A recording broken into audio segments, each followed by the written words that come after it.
नमस्कार बच्चों। तो आज हम कक्षा 7वीं का वसंत पाठ 2 दादी माँ इसके बारे में पढ़ेंगे, जिसके लेखक हैं शिव प्रसाद सिंह। तो इस पाठ में लेखक ने क्या किया है, अपने बचपन के दिनों के बारे में बताया है। पूरा अपने बचपन का दिन जो थे, कैसे वो रहते थे, उन सब बातों का वर्णन उन्होंने विस्तार से किया है। तो इसमें लेखक जो है उन्हें अपने बचपन की याद आती है। अब लेखक क्या है कि बड़े हो गए हैं और वो अपने घर पे नहीं रहते हैं, तो वहाँ पे भी वो बीमार हैं। और बीमार होने के बाद जो नौकर उन्हें चाय दे के चला गया है और उसे खिचड़ी बना के दे दी गई है, पानी पास में रख दिया है, दवाइयाँ रख दी हैं। अब जो है बड़े होने के बाद सब कुछ ऐसा हो रहा है, तो वो बताते हैं कि जब बचपन में वो बीमार हो जाते थे तब क्या होता था। अब उन्हें बचपन की यादें आई कि बचपन में क्या होता था, जब ऐसे इन दिनों में बरसात आती थी तो बरसात के दिनों में पानी इकट्ठा हो जाता, चारों ओर जल भराव हो जाता था। उसमें जो है पत्ते और कागज के टुकड़े और दूसरी चीज़ें जो है वो आ जाती थी पड़ी पड़ी, जब उसमें बदबू आने लगती थी तब भी बच्चे क्या करते थे, उस पानी में जो है खेलना कूदना शुरू कर देते थे। तो वो वहाँ पे जैसे लेखक भी उनके साथ ही बच्चों के साथ उस पानी में खेलते थे। तो वहाँ खेलने के कारण, क्योंकि पानी तो ठंडा ही होता है बरसात का, तो एक दिन वो जो है बीमार हो गए। बीमार में जब उन्हें बुखार हो गया और सिर दर्द करने लगा, तब जो है उन्हें बहुत अच्छा लगता था उन दिनों में बीमार होना। तो वो चाहते थे कि मुझे जो है बुखार भी हो जाए, थोड़ा थोड़ा सिर दर्द हो तो बहुत अच्छा लगता है, क्योंकि दादी माँ सारा दिन उनकी सेवा करती रहती थी। तब जब लेखक बीमार हो जाते थे तो दादी माँ उनके पास चारपाई पे बैठी रहती थी। कभी नींबू पानी बना के लाई, कभी खाने के लिए कुछ दे दिया, कभी वो कर दिया, कभी पेट को छू करके देखा, कभी बदन को छू के देखा, सिर को छू करके देखा बुखार ठीक हुआ या नहीं हुआ। ऐसा सब होता रहता था, इसलिए लेखक को जो है ये अच्छा लगता था। और कभी क्या करती थी, किसी शक्तिधारी चबूतरे से मिट्टी उठा के लाती थी वो, और वो जो आकर के लेखक के माथे पे तिलक कर देती थी, थोड़ी सी मिट्टी मुंह में डाल देती थी। ऐसा मानती थी कि यदि हम ये करेंगे, ऐसा करेंगे जिसको हम मानते हैं ना, तो वहाँ उनके चबूतरे से मिट्टी लेके आते हैं उठा के। या कई बार क्या करते हैं, हम वो अगरबत्ती या धूप जलाते हैं तो उसकी वो जो राख सी होती है वो ले आते हैं, उसका तिलक लगाते हैं, कभी मुँह में डाल लेते हैं। हम ऐसा मानते हैं कि ऐसा करने से जो है बीमारी ठीक हो जाएगी। तो ऐसे ही लेखक की दादी भी जो है वो करती थी। अब दादी को सब बीमारियों का इलाज पता था, क्योंकि ये बुजुर्ग औरतें जो होती हैं ना, उन्हें पता ही होता है, वो चाहे कुछ भी हो तो वो कुछ ना कुछ घरेलू इलाज बता ही देती हैं। तो गांव में कोई भी व्यक्ति यदि बीमार हो जाता था तो दादी माँ उनके घर पहुंच जाती थी और अपने घरेलू इलाज बताने शुरू कर देती थी। और लोग जो है ऐसा करते थे और इससे वो बीमारी ठीक भी हो जाती थी। और कुछ औरतें जो है वो जल्दी जल्दी काम भी करवाती रहती हैं कि ये कर लो वो कर लो। तो ऐसे ही दादी थी कि गांव में किसी के घर में शादी है तो उन्होंने सबसे पहले पहुंच जाना है, वहां जाके ये करवा दो, वो कर लो, ऐसा कर लो, ऐसा कर लो। उन्हें ऐसा लगता था कि यदि मैं नहीं कहूँगी ना तो बाकी औरतें जो हैं वो कुछ भी काम नहीं करेंगी। इसी तरह से लेखक के भाई की जब शादी थी तब जो है दादी बड़ी उत्साहित थी, सारा दिन जो है काम में लगी रहती थी। काम में क्या, खुद तो कुछ नहीं करना, बस बोलती रहती थी कि तू ये कर ले, तू वो कर ले, सबको काम में लगाए रखती थी। और जब घर में कोई आता था तो उनसे बात तक ढंग से नहीं कर पाती थी और ये कहती थी कि शादी वाला घर है, इसलिए सारा दिन जो है काम ही नहीं खत्म होता, पूरा दिन काम में लगे रहते हैं। और किशन भैया की शादी पर जब संगीत का कार्यक्रम कई दिनों तक चलता रहा था, लेकिन जो लेखक थे वो बीमार थे, उन्हें बुखार था, बुखार के कारण वो जो है उसके बारात में नहीं जा सके थे।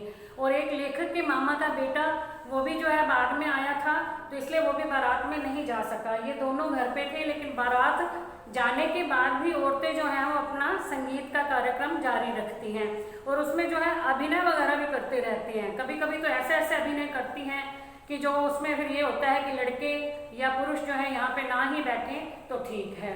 तो इसी तरह से अभिनय वो जो औरतें कर रही थी। अब लेखक और उसके मामा का बेटा वो कहाँ जाएं दोनों, तो दादी माँ ने क्या किया, उन्हें एक चारपाई पर लेटा दिया और ऊपर चादर ओढ़ा के उन्हें सुला दिया कि तुम जो है ऐसे ही ये सारा जो प्रोग्राम देखते रहना, लेकिन हंसना मत, बीच में हंसोगे या बोलोगे तो पकड़े जाओगे। तो वो दोनों इसी तरह से चारपाई पर लेटे हुए थे।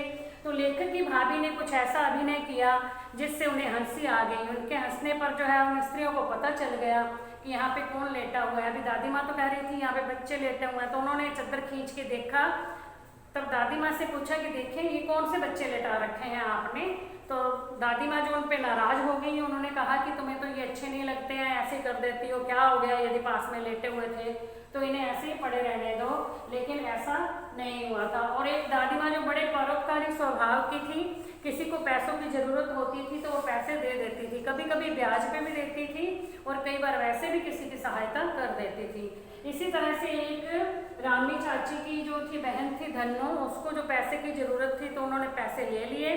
जब उनसे बार बार वापस मांगे गए तो उन्होंने नहीं दिए, ये कहा कि जब फसल होगी तब दे देंगे। लेकिन वो दादी बोली कि कब फसल होगी तुम्हारी, तुम हर बार यही कहती हो फसल होगी तब दे देंगे, जब पैसे लेने होते हैं तब तो हम भगवान का रूप लगते हैं और अब जब वापस मांग रहे हैं तो हम आपको राक्षस दिखाई देते हैं। तो तुम पैसे जब लेके गई थी तब तो तुम्हें बहुत अच्छा लगा, अब वापस क्यों नहीं दे रही हो। तो इस तरह से वो उसे डांट रही थी। इतने में लेखक वहाँ पहुँचे। जब लेखक ने बीच में जो है दादी को टोका, चलो दादी कोई बात नहीं, गरीब है दे देगी, इसे ऐसे क्यों डांट रही हो। तो जो है दादी माँ ने लेखक को बहुत डांटा और उसे एक तरफ कर दिया कि तो आराम से जाके चुपचाप से बैठ जा, तुझे बीच में बोलने की जरूरत नहीं है। और इस तरह से वो धन्नो जो है वहाँ से चली गई। फिर दादी माँ उनके घर गई और वहाँ जाकर के जो पैसे लेने थे वो भी नहीं लिए और 10 रुपये उन्हें और भी दे करके आई कि चलो बेटी की शादी है उसमें ये पैसे काम आ जाएंगे। तो धन्नो इस बात से बड़ी खुश हो गई और वो दादी को जो है आशीर्वाद देने लगी थी। अब बीमारी के कारण जो उसके दादा की मृत्यु हो गई थी। अब दादा की मृत्यु के बाद जो दादी थी वो बड़ी उदास रहने लगी थी। साथ ही उनके घर की आर्थिक स्थिति भी बड़ी खराब हो गई थी, क्योंकि दादा की मृत्यु के बाद उनके श्राद्ध पर लेखक के पिताजी ने बहुत सा धन व्यर्थ में ही गंवा दिया था। दादी माँ ने बहुत मना किया था कि ऐसे ही खर्चा नहीं करो, लेकिन वे नहीं माने और जो पैसे खर्च किए वो भी खुद के पास नहीं थे बल्कि दूसरों से उधार लेकर के किए थे। इस तरह से घर की आर्थिक स्थिति खराब हो गई थी। फिर एक दिन दोनों, एक किशन भैया और लेखक के पिताजी दोनों जो है सुबह सुबह चारपाई पर बैठे थे और बड़े परेशान थे, कुछ सोच विचार में डूबे हुए थे। जब दादी माँ ने उन्हें परेशान देखा तो उन्होंने उससे उनकी परेशानी का कारण पूछा। तब लेखक के पिताजी ने बताया कि कैसे जो है लोगों के पैसे देने हैं और वो लोग जो है मांग रहे हैं और हमारे पास इतना पैसा नहीं है, इतना खर्चा हो गया है। तो दादी ने मुस्कुराते हुए कहा कि मेरे होते हुए तुम्हें चिंता करने की कोई ज़रूरत नहीं है। और वो गई, तब अपने संदूक में से 2 कड़े निकाल करके लाई और कहा कि ये मुझे जो है तेरे दादाजी ने दिए थे। और वो कड़े उन्हें दे दिए, ये सोने के कंगन है, इन्हें बाजार में बेचकर जो पैसे मिले उससे जो है अपना कर्जा उतार दो। इस तरह से लेखक को ये सारी बातें जो हैं याद आ रही थी। अब उनकी दादी माँ जो है बड़ी ही परोपकारी स्वभाव की थी, लोगों की बहुत मदद करती थी। देखो घर के लोगों की मदद तो सारी दुनिया ही करती है, लेकिन जब दूसरों की मदद करने वाला वो कोई कोई होता है। तो अब लेखक जो है वहाँ लेटे हुए थे, अब बीमार हैं। अब उन्हें ये सारी बातें जब याद आ रही हैं तो उन्हें अच्छा नहीं लग रहा था। अब उनके मित्र उनकी हंसी उड़ाते हैं कि देखो कैसे अपने पुरानी बातों को सोच सोच करके परेशान हो रहा है।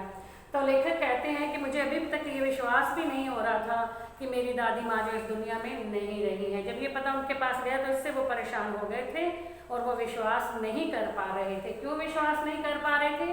क्योंकि वो उन्हें बचपन में अपनी दादी के साथ बहुत समय व्यतीत किया था। तो आपको ये पाठ जो समझ में आ गया होगा, तो इसके जो प्रश्न उत्तर हैं वो मैं आपको अभी बता देती हूँ। पहला प्रश्न है, लेखक को अपनी दादी माँ की याद के साथ साथ बचपन की और कौन कौन सी बातें याद आती हैं। तो ये इसमें पहला है कि तालाब के बदबूदार पानी में जब नहा करके लेखक बीमार हो गए थे और तब दादी माँ ने उनकी कैसे कैसे सहायता की थी, वो वाली बात याद आ जाती है। दूसरा, जब वह धन्नो को पैसों के लिए डांटती हैं और बाद में फिर वही पैसे जो है उन्हें खुद दे के भी आती हैं और पहले वाले पैसे माफ़ भी कर देती हैं और धन्नो जो उन्हें आशीर्वाद देती है, तब ये बात याद आती है। तीसरा, किशन भैया की शादी में जब वो लेडीज संगीत यानी औरतें जब संगीत का कार्यक्रम करती हैं, उसमें जब लेखक जो चारपाई पर पड़े होते हैं वो वाली बात याद करते हैं। फिर जो है अत्यंत मुसीबत के दिनों में पिताजी की जो मदद करती हैं, तो ये बातें जो है लेखक को याद आने लगती हैं। प्रश्न नंबर 2 है, दादा की मृत्यु के बाद लेखक के घर की आर्थिक स्थिति खराब क्यों हो गई थी। तो दादा की मृत्यु के बाद लेखक के घर की आर्थिक स्थिति खराब हो गई थी क्योंकि लेखक के पिताजी ने दादा के श्राद्ध पर बहुत सा धन खर्च कर दिया था, जो कि लोगों से लिया हुआ धन था। उनके अपने पास कुछ नहीं था, इसलिए घर की आर्थिक स्थिति खराब हो गई थी। और इसका प्रश्न नंबर 3 है, दादी माँ के स्वभाव का कौन सा पक्ष आपको सबसे अच्छा लगता है और क्यों? तो दादी माँ के स्वभाव का परोपकारी यानी दूसरों की सहायता करने वाला जो पक्ष है वो हमें सबसे अच्छा लगता है, क्योंकि अपनों की मदद तो सारे ही करते हैं, लेकिन दूसरों की मदद करने वाला कोई कोई होता है। तो इस तरह से ये 3 प्रश्न हैं इस पाठ के, आप बच्चों को समझ में आ गए होंगे। तो अब इन प्रश्नों के उत्तर जो है आप याद करना और लेसन मतलब ये वीडियो देख के जो है इसे भी याद कर लेना।